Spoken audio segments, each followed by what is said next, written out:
Hello दोस्तों, मैं हूं जय किशन प्रजापत और आपका स्वागत है रॉयल क्लासेस बाड़मेर में। आज हम बात करने वाले हैं शिक्षण अभिरुचि पर, जो बीएसटीसी में बहुत ही महत्वपूर्ण टॉपिक रहने वाला है। राजस्थान के तमाम युवाओं को, बीएसटीसी की तैयारी करने वाले युवा, ये क्लास हमारी ज़रूर देखें। जो आज हम शुरू करने वाले हैं शिक्षण अभिरुचि, जिसमें सबसे पहले पाठ्यक्रम चर्चा करनी बहुत ज़रूरी है।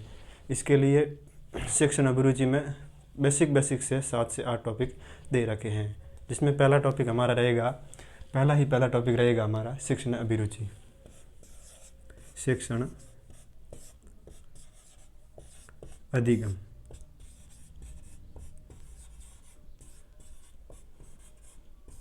बीएसटीसी के दृष्टिकोण से बहुत ही महत्वपूर्ण टॉपिक रहने वाला है शिक्षण अधिगम। इसमें 2 शब्द हैं, इन दोनों शब्दों का बहुत ही महत्व रहेगा आपके बीएसटीसी में और आगे भी जो बीएसटीसी होने के बाद में रीट में भी।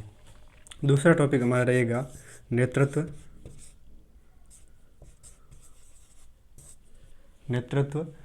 नेतृत्व के बाद में तीसरा टॉपिक हमारा रहने वाला है सतत एवं व्यापक मूल्यांकन। सतत एवं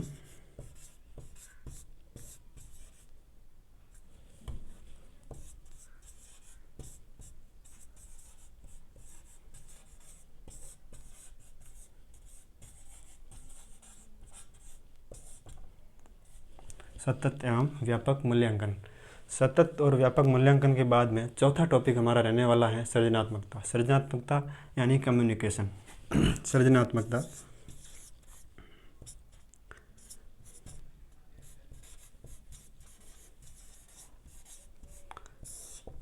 सृजनात्मकता यानी कम्युनिकेशन। जो कुछ भी बच्चों को हम पढ़ाते हैं, वो उनका रिस्पॉन्स क्या रहता है, क्या नहीं रहता है, वो सब कुछ इसमें चर्चा करने वाले हैं। पांचवा टॉपिक हमारा रहेगा संप्रेषण।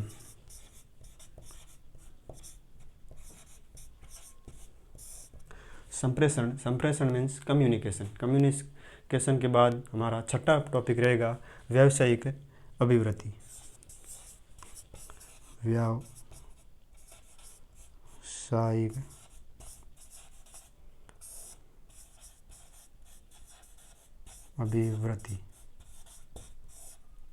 व्यावसायिक अभिवृत्ति छठा टॉपिक हमारा रहने वाला है। और सातवां और लास्ट टॉपिक हमारा रहेगा सामाजिक संवेदनशीलता।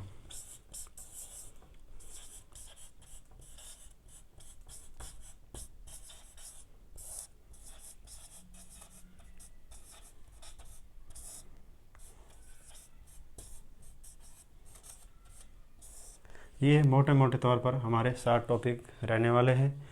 इनके अलावा भी जो कुछ भी MCQs क्वेश्चन के माध्यम से हम आपके तक पहुंचाने की कोशिश करेंगे। टेलीग्राम से आप जुड़ जाइए, रॉयल क्लासेस बाड़मेर से नाम से हमारा टेलीग्राम चैनल है, और वहां से हम नोट्स वगैरह उपलब्ध करवाते रहते हैं। समय समय पर जो भी इंफॉर्मेशन होती है वो हम उपलब्ध करवाते हैं।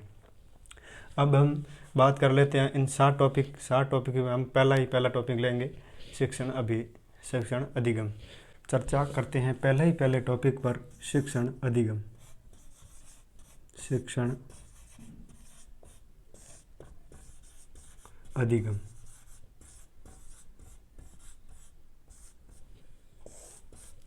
शिक्षण अधिगम में आपको यह शब्द दिख रहा है सिक्स यानी ये सिक्स संस्कृत भाषा का शब्द सिक्स से बना है, सिक्स धातु से बना है, जिसका अर्थ होता है सीखना या ज्ञान प्राप्त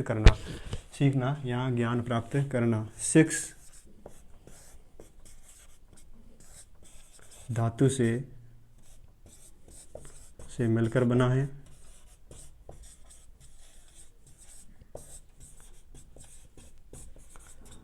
संस्कृत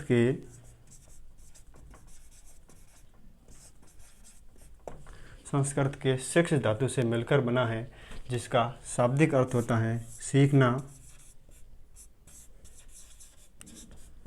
या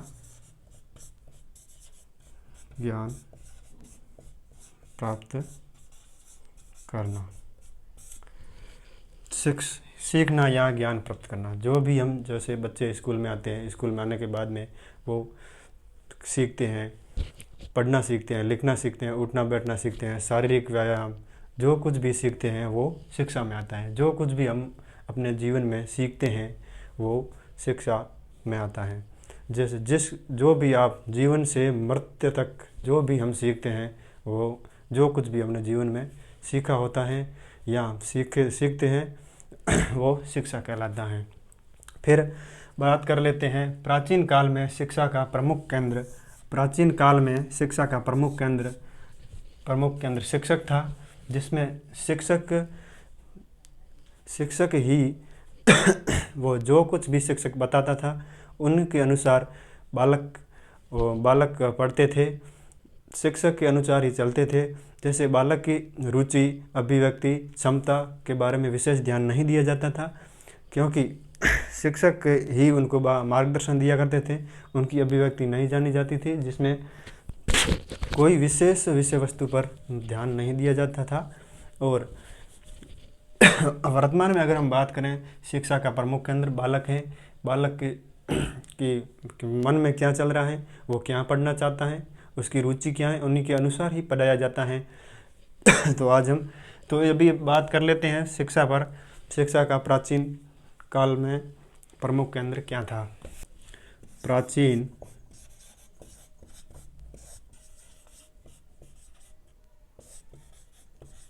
शिक्षा का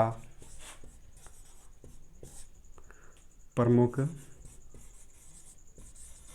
केंद्र शिक्षक।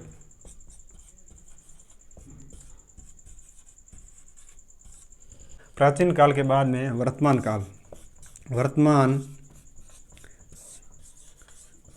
काल में शिक्षा का प्रमुख केंद्र। तो शिक्षा का प्रमुख केंद्र अभी छात्र हैं। छात्र या बालक कह सकते हैं।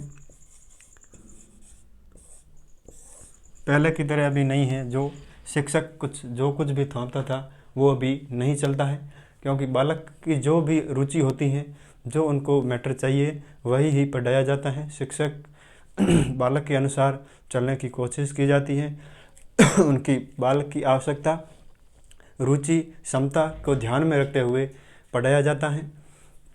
इसके बाद में ये दोनों महत्वपूर्ण रहने वाले हैं। सीधे पूछ लिया जाता है कि प्राचीन काल में शिक्षा का प्रमुख केंद्र क्या था, वर्तमान काल में शिक्षा का प्रमुख केंद्र क्या था। ऐसा भी पूछ सकते हैं कि प्राचीन काल में शिक्षक क्या क्या जो भी मतलब रुचि अभिरुचि रहती थी वो बालक के अनुसार नहीं चलते थे। ये भी पूछा जा सकता है।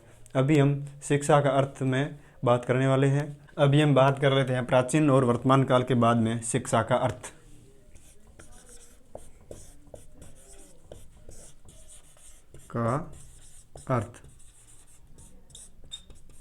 शिक्षा का अर्थ, शिक्षा का संकुचन और व्यापक अर्थ, दो अर्थ में हम समझने का प्रयास करेंगे। शिक्षा का संकुचन अर्थ।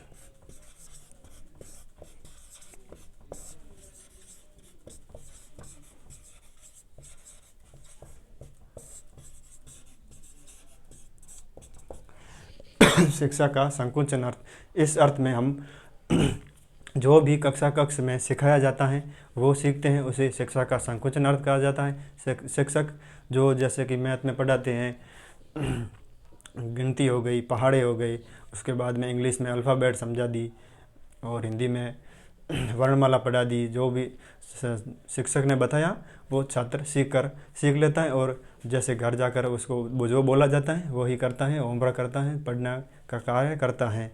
अभी हम व्यापक अर्थ, दूसरा हम इसमें पहला यह हो गया शिक्षा का संकुचन अर्थ, दूसरा हम पढ़ लेते हैं शिक्षा का व्यापक अर्थ।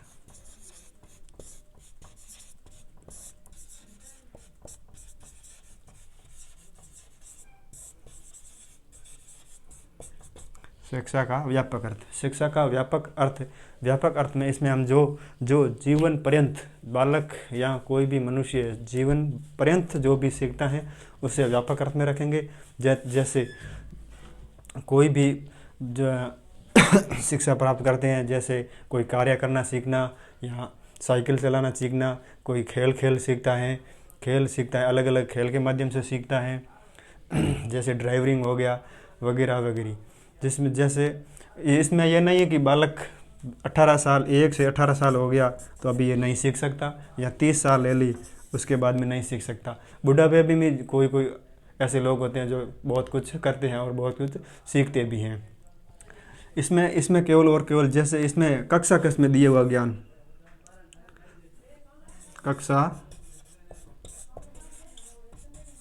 कक्षा कक्ष में दिया हुआ ज्ञान, और इसमें जीवन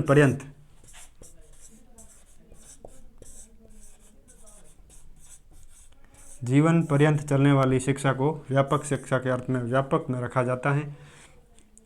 इसमें जैसे आप इस प्रकार भी समझ सकता है, जैसे बालक जन्म के बाद में 5-6 महीने का होता है, उसके बाद में कुछ खाना सीखता है, वो पैरों के बल घिसे कर चलता है। उसके बाद में जैसे कि 9 से 12 महीने का होने के बाद में वो चलना सीखता है। उसके बाद में धीरे धीरे बोलना सीखता है। फिर स्कूल के माध्यम से सीखता है, माता पिता से सीखता है, गुरुजनों से सीखता है, अड़ोस पड़ोस से सीखता है। बहुत कुछ इसमें सीखा जाता है। अगली बात हम करेंगे कल। धन्यवाद।